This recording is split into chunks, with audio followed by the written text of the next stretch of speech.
సోదరీ సోదరులారా, మీరందరూ దేవుని మహాకృపలో వర్ధిల్లుతున్నారని నిరీక్షిస్తున్నాం. నిర్గమకాండం మీరు వింటున్నారు. అధ్యాయం వెంబడి అధ్యాయం దేవుని నోట మీరు వింటూ ఆనందిస్తున్నారు. ఈ గ్రంథం అయిపోవచ్చింది. సాక్ష్యపు గుడారం మన హృదయాలలో నిలిచిపోయింది. ఎన్నెన్నో సత్యాలు మనలో స్థిరపడిపోయాయి. సాక్ష్యపు గుడారాన్ని మనం మర్చిపోలేం. దేవుని ఆజ్ఞ చొప్పున గుడారం నిర్మించబడింది. ఈరోజు నిర్గమకాండం 39వ అధ్యాయంలో ప్రధాన యాజకుడి దుస్తులను మనం పరిశీలిస్తాము. సోదరీ సోదరులారా, నేటి పాఠం నిర్గమకాండం 39వ అధ్యాయం. అంతా జాగ్రత్తగా వినండి. యెహోవా మోషేకు ఆజ్ఞాపించినట్లు పరిశుద్ధ స్థలములో అహరోను చేసే సేవ నిమిత్తము నీల ధూమ్ర రక్తవర్ణములు గల సేవా వస్త్రాలను, అనగా ప్రతిష్ఠిత వస్త్రాలను కుట్టాడు. అహరోను ప్రధాన యాజకుడు. అతడు ధరించిన వస్త్రాలు యేసుక్రీస్తు వారి గుణాతిశయములను చాటుతున్నాయి. ఈ వస్త్రాల తయారీని గురించి ఇంతకు ముందు చెప్పుకున్నాము. మరోసారి వీటిని పునర్విమర్శ చేసుకుందాం. ఈ దుస్తులు పవిత్రమైనవి. ఎందుకనగా అవి సేవా వస్త్రములు.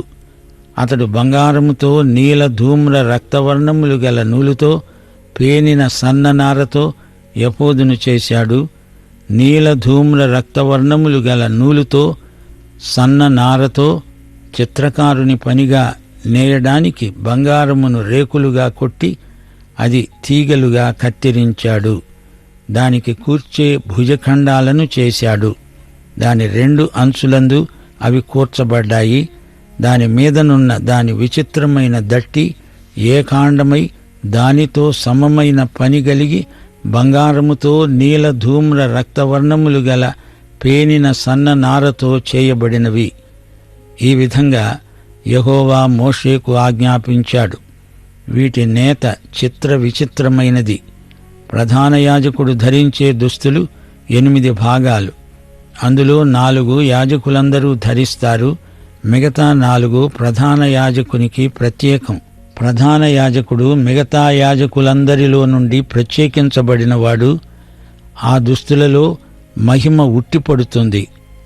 అందం చూపరులకు ఆకర్షణీయంగా ఉంటుంది. ప్రధాన యాజక వస్త్రాలు ప్రభువైన యేసుక్రీస్తును గురించే చాటుతాయి. అయితే ప్రాయశ్చిత్త దినాన అహరోను రక్తాన్ని తీసుకొని అతి పరిశుద్ధ స్థలంలోకి వెళ్ళినప్పుడు ప్రత్యేక దుస్తులు తీసివేసి సాధారణ వస్త్రాలు మాత్రమే వేసుకుంటాడు. యెషయా 52వ అధ్యాయం 11వ వచనం, పోండి, అక్కడి నుండి వెళ్ళిపోండి, అపవిత్రమైన దేనిని ముట్టకండి, దాని వద్ద నుండి తొలగిపోండి.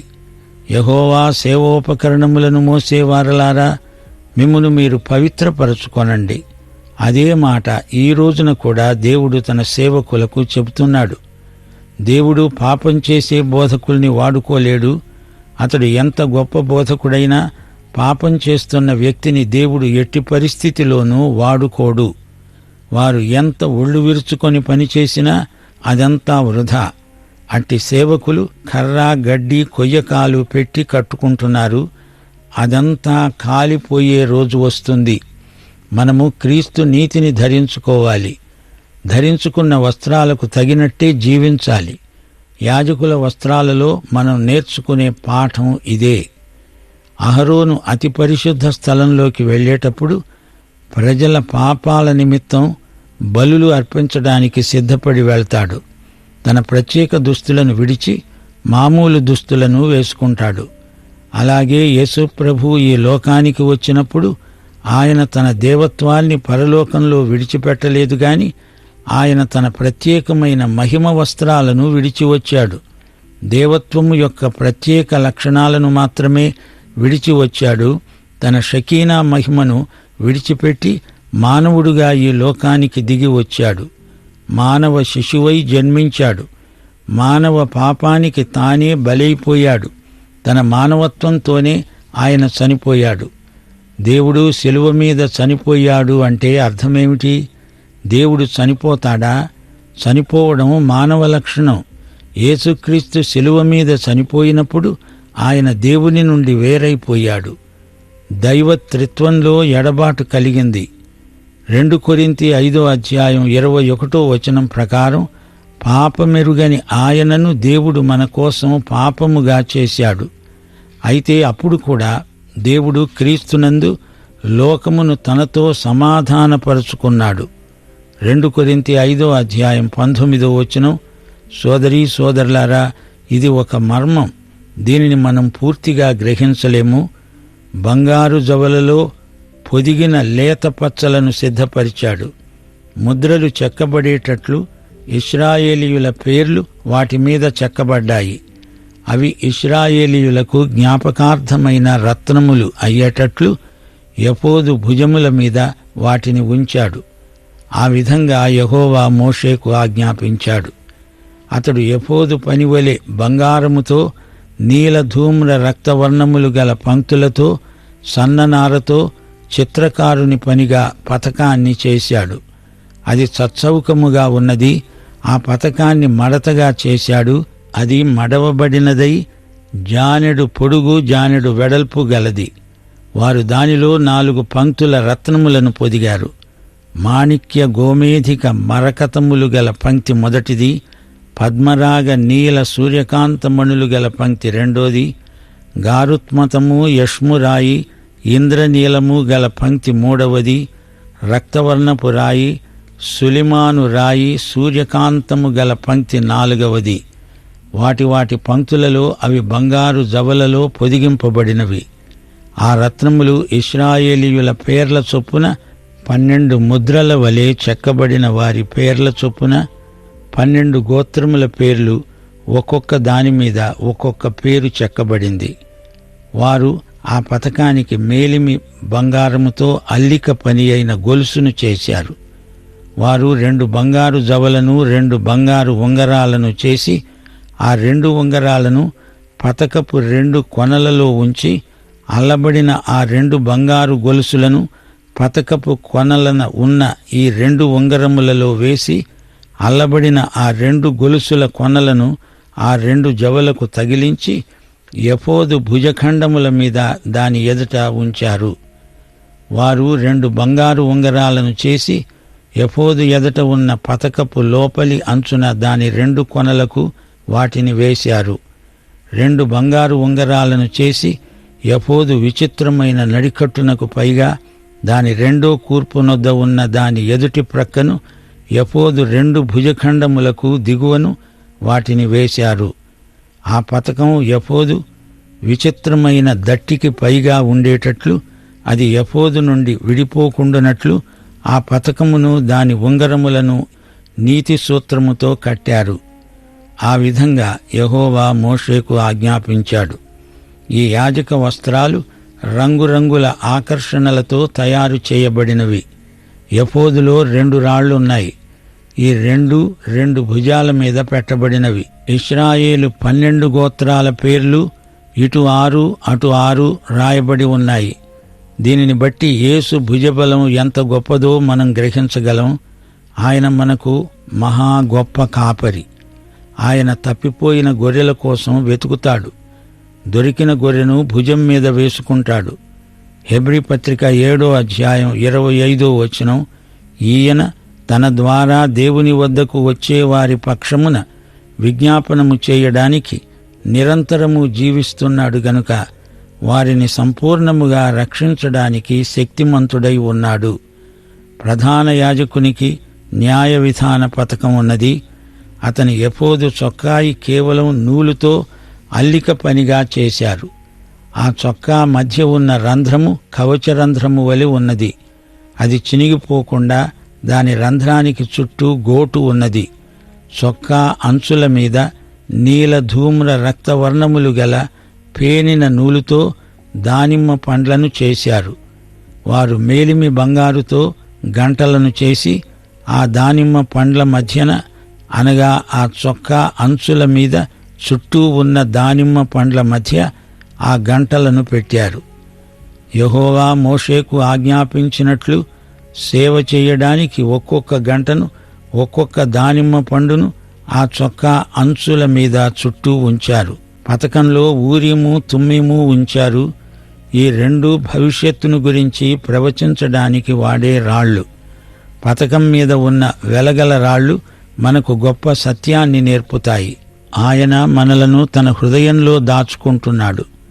యోహాను సువార్త 3:16 ఏమంటోంది? దేవుడు లోకమునెంతో ప్రేమించాడు, ఆయన తన అద్వితీయ కుమారునిగా పుట్టినవానియందు విశ్వాసముంచే ప్రతివాడు నశింపక నిత్య జీవము పొందునట్లు ఆయనను అనుగ్రహించాడు. దేవునికి మన పట్ల ఎంతో ప్రేమ. ఎఫోదు తరువాత బంగారు గంటలు, దానిమ్మకాయలు వస్త్రపు అంచుకు కుట్టి ఉండాలి. అతడు అతి పరిశుద్ధ స్థలంలోనికి వెళ్ళినప్పుడు అతడు తిరుగుతున్నంతసేపు గంటలు మోగుతాయి. దానిమ్మ పండ్లు విశ్వాసి యొక్క ఫలభరితమైన సేవను సూచిస్తాయి. గంటలు విశ్వాసి యొక్క సాక్ష్యాన్ని చూపుతాయి. ఫలభరితమైన సేవ, నమ్మకమైన సాక్ష్యం ఈ రెండూ విశ్వాసికి ఉండాలి. యెహోవా మోషేకు ఆజ్ఞాపించినట్లు వారు అహరోనుకు అతని కుమారులకు నేత పని అయిన సన్న నార చొక్కాలను, సన్న నార పాగాను, సన్న నార కుళ్ళాయీలను, పేనిన సన్న నార లాగులను, నీలధూమ్ర రక్తవర్ణములు గల పేనిన సన్న నారతో బుట్టా పని అయిన నడికట్టును చేశారు. యెహోవా మోషేకు ఆజ్ఞాపించినట్లు వారు మేలిమి బంగారముతో పరిశుద్ధ కిరీట భూషణమును చేసి చెక్కిన ముద్రవలె దానిమీద యెహోవా పరిశుద్ధుడు అనే రాత రాసిపెట్టారు. యెహోవా మోషేకు ఆజ్ఞాపించినట్లు పాగాకు మీదిగా కట్టునట్లు దానికి నీలి సూత్రం కట్టారు. ప్రత్యక్షపు గుడారపు మందిరము యొక్క పని యావత్తు సంపూర్తి చేయబడింది. యెహోవా మోషేకు ఆజ్ఞాపించిన ప్రకారంగా ఇశ్రాయేలీయులు చేశారు. యెహోవా పరిశుద్ధుడు అనే నినాదం మనకెంతో అర్థవంతమైనది. యాజకుడు పూర్తిగా పరిశుద్ధ జీవితానికి అంకితమైపోయాడు. పరిశుద్ధము అంటే దేవుని వినియోగము కోసము ప్రత్యేకించబడినది అని అర్థం. ఈ రోజున యేసు పరిశుద్ధుడు అనే నినాదం మన హృదయాల మీద రాయబడాలి. సోదరీ సోదరులారా, వింటున్నారా? సాక్ష్యపు గుడారం ఎంత విచిత్రమైనదో! మందిరము, గుడారము, దాని ఉపకరణములన్నీ, దాని కొలుకులు, పలకలు, కమ్ములు, స్తంభాలు, దిమ్మెలు ఇవన్నీ తయారు చేశారు.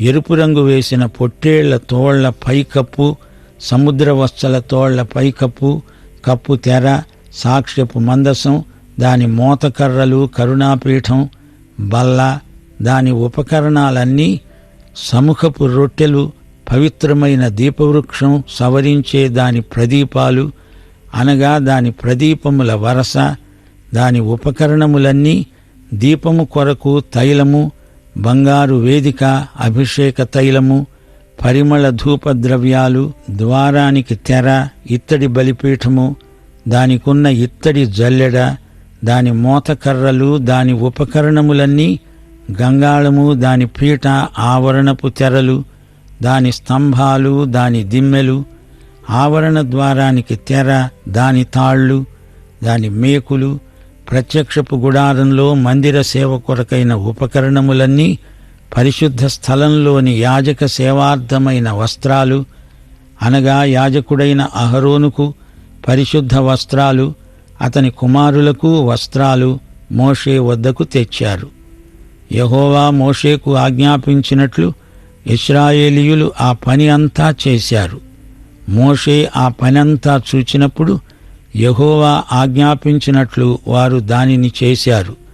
అలాగే వారు చేసింది చూచి మోషే వారిని దీవించాడు. సాక్ష్యపు గుడారం ఇంతటితో పూర్తిగా ముగిసింది. ప్రతి వివరము అందులో అమలుపరచబడింది. దేవుడు గుడార నిర్మాణం పట్ల ఎంతో శ్రద్ధ కనపరిచాడు. ఆకాశ మహాకాశాలు పట్టజాలని దేవుడు ఈ చిన్న గుడారం పట్ల ఎందుకింత శ్రద్ధ వహించాడు? అదే మన దేవునిలో ఉన్న విశేషం.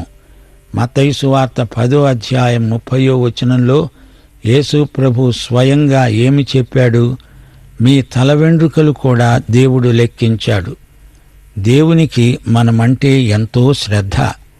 మన జీవితంలో ఎన్నెన్నో చిన్న సంఘటనలు జరుగుతుంటాయి.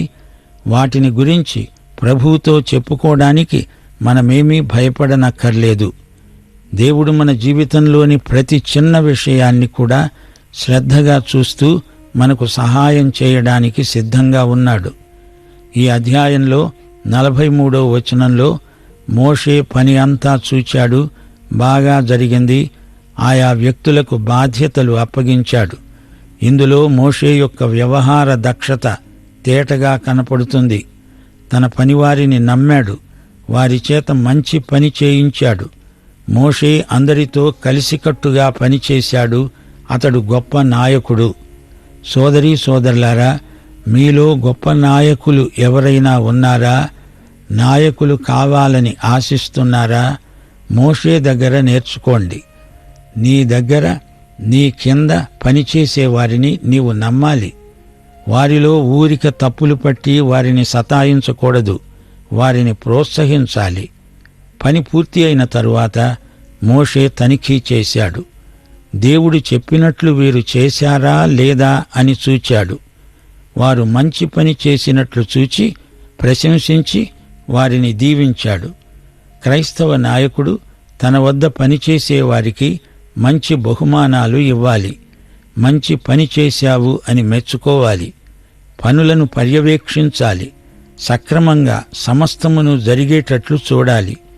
సహాయపడిన వారికి కృతజ్ఞతలు చెప్పాలి. పని చక్కగా జరిగినప్పుడు చూచి ప్రశంసించడం దేవుని లక్షణం.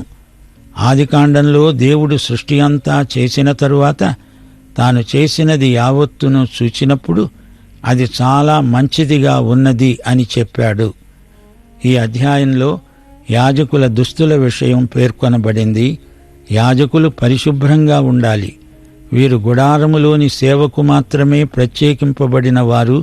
అందుకే వీరి దుస్తుల విషయం చిట్ట చివర చెప్పబడింది. గుడార నిర్మాణం సందర్భంలో వీరి సంగతి అసలు పేర్కొనబడలేదు. ఎపోదు చొక్కా ఎంతో నగిషీ పని. అలాగే తెరలు కూడా ఎంతో అందంగా తయారు చేశారు. యాజకుడు ధరించే పతకం కూడా ఎంతో చక్కగా తయారు చేయబడింది. అభిషేక తైలం కూడా ఈ అధ్యాయంలో పేర్కొనబడింది. ఈ తైలం ఎంతో పరిమళ సువాసన గలది. ఇందులో ఆలివ్ నూనె కలిసింది. ఈ పరిమళ తైలం యాజకుని మీద మాత్రమే కాదు, గుడారములోని వస్తువులన్నిటి మీద ప్రోక్షించబడుతుంది. ఈ తైలాన్ని అందరూ తయారు చేయకూడదు. ఈ పరిమళ తైల సువాసన యేసుక్రీస్తునందలి కృపలకు సూచనగా ఉంది. ప్రకటన గ్రంథం 3వ అధ్యాయం 18వ వచనం ప్రభు అన్నాడు, నీకు దృష్టి కలుగునట్లు నీ కన్నులకు కాటుకను నా వద్ద కొనుక్కో. ఇది ఆధ్యాత్మిక చికిత్స. ఈ పరిమళ తైలంలో వాడబడిన దినుసులు ప్రత్యేకమైనవి. గోపరసము, లవంగి పట్ట, నిమ్మగడ్డి, ఆలివ్ నూనె, వీటితో ప్రతిష్టాభిషేక తైలము తయారు చేశారు. ఈ పరిమళ సువాసన చాలా ఘాటైనది. 45వ కీర్తన 2వ వచనం, నరుల కంటే నీవు అతి సుందరుడవై ఉన్నావు. నీ పెదవుల మీద దయారసము పోయబడి ఉన్నది. నీవు నీతిని ప్రేమించి భక్తిహీనతను ద్వేషిస్తున్నావు. కావున దేవుడు నీ దేవుడే చెలికాండ్ర కంటే హెచ్చగునట్లుగా నిన్ను ఆనంద తైలముతో అభిషేకించి ఉన్నాడు.